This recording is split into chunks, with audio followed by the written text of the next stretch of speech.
Well, you turn up to the mediation venue and all the parties come along and everyone knows what you're there to do.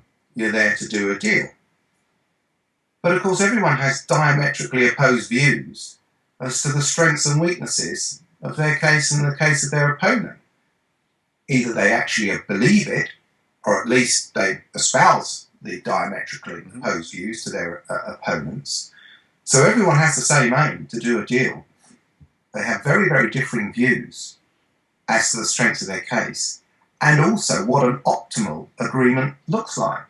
That's a huge challenge, a real huge challenge, because if both sides are properly advised, it is not surprising and it's common that they're going to have differing views, and they will have substance to those differing views, and they will have an underpinning and a rationale and logic for those differing views. Somehow the mediator has got to take all of that and end up with a deal.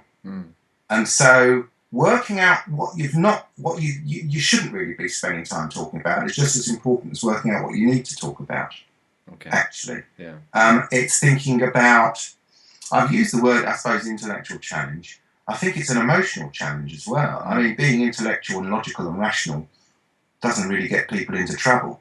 It's more the emotional stuff that everyone experiences. The most hard-nosed businessman will sometimes take decisions driven in part by emotion. So it's sort of emotional intelligence as well as sort of intellectual intelligence that's important, I think, for a mediator. And I find that fascinating, absolutely fascinating. Yeah.